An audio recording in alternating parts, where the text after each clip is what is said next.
So look, the first thing we're going to show you is the one part of this boat that is a Makana E-Boats build, which is this extra width here at the bow section.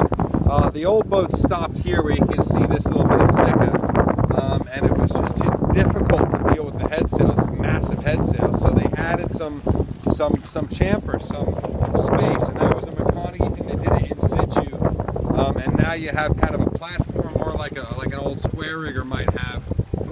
It makes it a lot easier. I've got Nick Burridge here, boat captain for the Loyal. This is the Loyal 100, the Loyal.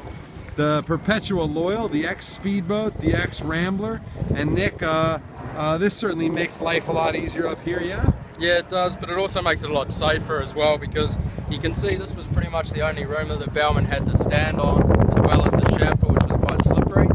And so it's pretty easy for a guy to lose his footing, go out underneath the pulpit or something. So this, with the big new tow rail and stuff, makes the boat a lot safer. We've got beefed up the whole pulpit and everything as well to make it a lot easier. And let's be perfectly honest, this boat has always been about safety because she's always too fast. I mean, as soon as you hit sort of 12, 13 knots, you start to depower this boat because she's just so goddamn big, right?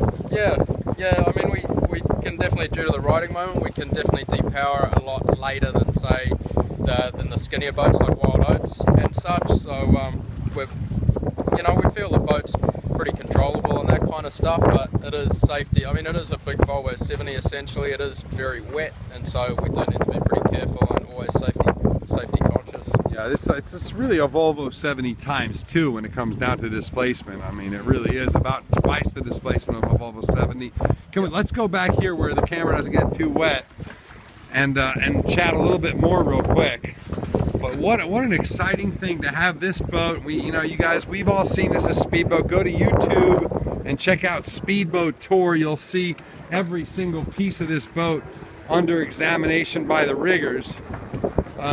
So we don't need to go through it again, other than just how badass she is. But let's go down here. And it's not your typical sort of cramped down below. It's like a ballroom here. I mean, we really could have a party here. And look at this, we got a little guest star, Jessica Watson, the baddest female sailor that's ever lived, basically. Not quite. Not quite. Well, she's laughing about it. But Nick, we've been looking at the forecast. We know that you've lost Michael Coxon. He's sick. He's in the hospital or whatever. And how does that change your plan for this event? It doesn't. I mean, Kako's been. He was the one. He was on board Alpha when she beat Wild Oats. He was aboard the other Loyal, right? Yep. When Investec Loyal, or whatever it was, when she beat Wild Oats. So what happens to you guys now with Coxon gone? Is that a big detriment? We haven't lost Coco from our team, for starters. I mean, Coco was down on the boat yesterday. He came out and we looked at our new Code Zero and stuff, so he's very much a part of the team.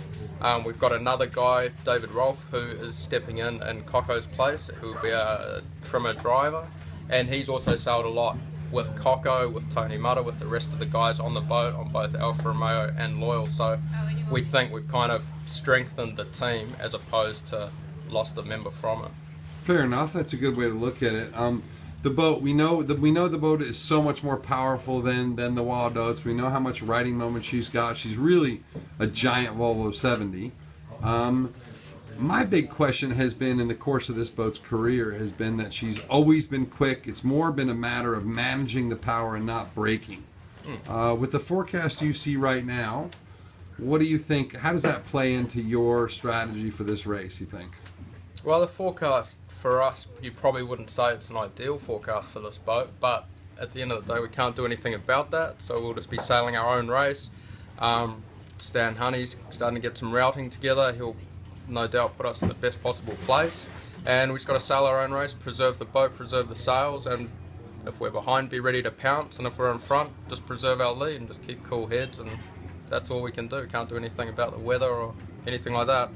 Now, you shattered the R1 last week in the other little race that you guys had. Is there a new sail on board? Is that a real important sail for this boat? Yeah, it is a really important sail for this boat. And light airs upwind, we'll be using that sail, as well as reaching in light to moderate conditions. So we've got a new sail which arrived from Nevada. I think it arrived here in the country on Monday. We had it out on the boat yesterday just to check sizing, geometry and stuff, and it all looks great. So we're ready to roll. I mean, is there real? Just my little idiot's guide to the weather forecast, because I don't know anything. But it looked to me like you really could have a race where you're 60 miles offshore, Wild Oats is on the rum line, and you guys still could end up at the finish around the same time. Yeah, for sure. I mean, I haven't looked at the routing in relation to Wild Oats' polars or anything like that. To be honest, I'm sure Stan, Tony, and the Brains Trust at the back have. I guess it just all depends if one boat gets a break on the other one, and then how they choose to cover, etc. So no doubt it'll all play out over the next couple of days. Now, you're a pit man. I know you take care of the boat also, but you're a pit man when you're out racing. I'm looking at the ropes on this boat. They're all massive. Is there any special techniques that you have to use as a pit man for a boat that's this big with lines this huge, and the kind of mechanical advantage that you have on these systems? You got to be careful, basically. The pit winches are 1111, Harken 1111s, and other same winches which are primaries on a Volvo boat or an AC72. I think they're good for a workload of something, I don't know, 6 or 8 ton or something. So, like, if you're winding up a halyard onto the lock, you've got to be aware of how tight the luffs go and all of that stuff. I mean, it's all simple stuff, but it is very easy to break equipment when you've got that much power in your hands. Yeah, it's simple stuff until it goes wrong, and then it's catastrophic, yeah, right? Exactly. I mean, you're lifting a house, essentially. Yeah, I mean, and most of the sails weigh on the order of 200 or 300 kilos, so it's a big gear for sure. All right. So other than Wild Oats, what do you see out there as your real competition in a race like this for Line Honors? Well, with the light VMG downwind, you know, Wild Thing could be a contender in there. I think the Bojet's a real dark horse. It's an 80-footer, but it's very lightweight. It's going to be a good, strong boat. They've had a really good work up in Auckland. Cookson built boat, so it'll be a good boat.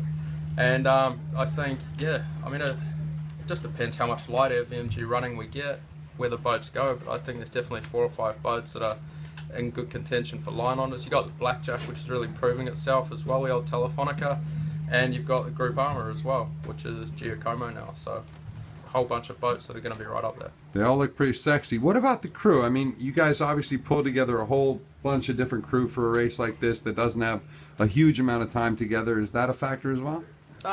We put our program together, starting sailing every weekend from the second weekend in November, and so I think we've sailed a total of 16 or 18 days fully crewed with this boat, which is a reasonable amount. I mean, we're still learning every time we go out, but I think we've done the best possible preparation we could have given the time frame. And we've got a bunch of great guys on the boat too, a bunch of guys that have sailed around the world, America's Cups, a whole bunch of Sydney Hobart, so I think, we're in reasonable shape. All right. Well, at least for this American, a big fan of what Alex Jackson did building this boat. You're a sentimental favorite for us. You have a little bit of McConaughey boat stuff on the front too, so that helps. But boy, good luck out there. It's gonna be an exciting race for at least from my standpoint, exciting race. Anything you'd like to drink that I should have ready for you at the finish? I think a whole bunch of jugs of rum and Coke. I think that's the general thing at the customs house. We'll take that. No worries. All right. Hey, thanks, brother. Thank you.